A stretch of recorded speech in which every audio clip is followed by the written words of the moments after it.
कानपुर की गलियों से मुंबई के गलियारों में अपनी अलग पहचान बनाने वाले कॉमेडी किंग राजू श्रीवास्तव इस दुनिया को अलविदा कह गए।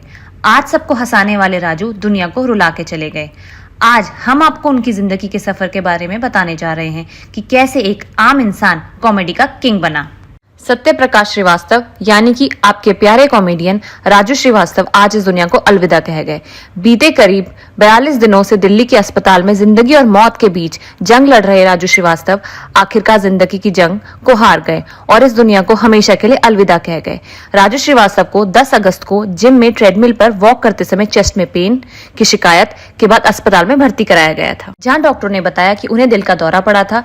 10 तारीख को ही आनंद फानन में राजू श्रीवास्तव की एंजियोप्लास्टी की गई थी।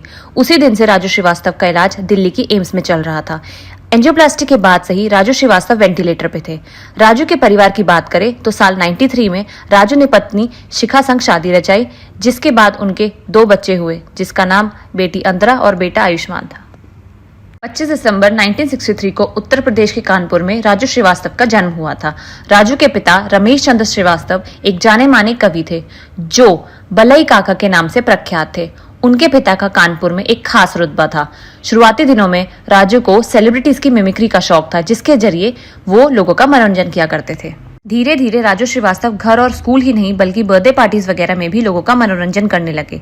हालांकि उनके इस शौक को लेकर उनकी मां से उन्हें अक्सर डांट पड़ती थी, क्योंकि वो चाहती थी कि राजू पढ़ लिख कर एक अच्छी नौकरी करे, लेकिन किस्मत को कुछ और ही मंजूर था। श्रीवास्तव महानायक अमिताभ बच्चन के इतने बड़े फैन थे कि ये बात किसी से छुपी नहीं थी। वो अक्सर अपनी परफॉर्मेंस में उनकी मिमिक्री करते नजर आते थे।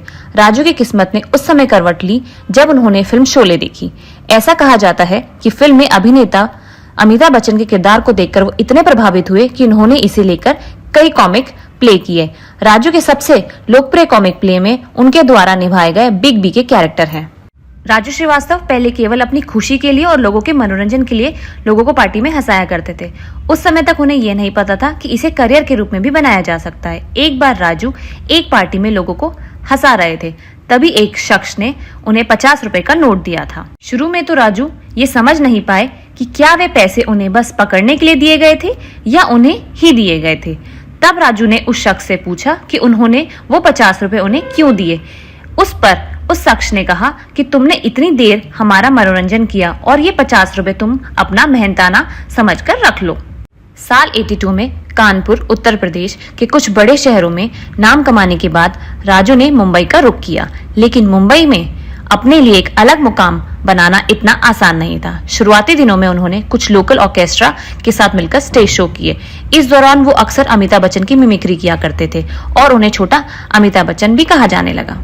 इस दौरान उन्हें कुछ फिल्मों में ब्रेक भी मिला, जैसे मैंने प्यार किया और तेजाब जैसी बड़ी फिल्में शामिल थी। स्टेज शो, फिल्मों और टीवी सीरियल्स में छोटे मोटे किरदारों को लेकर तो राजू स्ट्रगल कर ही रहे थे, लेकिन उनकी जिंदगी तब बदली जब उन्होंने स्टार चैनल के show the great Indian laughter channel में भाग लिया।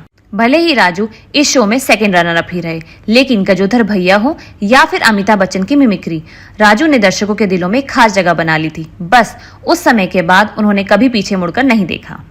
कॉमेडी के अलावा राजू श्रीवास्तव ने राजनीति में भी अपनी किस्मत आजमाई।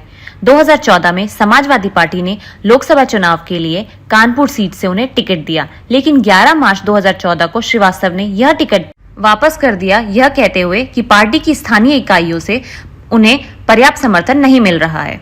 उसके बाद वह 19 मार्च 2014 को भारतीय जनता पार्टी में शामिल हो गए थे। प्रधानमंत्री नरेंद्र मोदी ने उन्हें स्वच्छ भारत अभियान का हिस्सा बनाने के लिए नामित किया। तब से वह अलग अलग शहरों में अपने कार्यक्रमों के जरिए स्वच्छता को बढ़ावा देते रहे थे।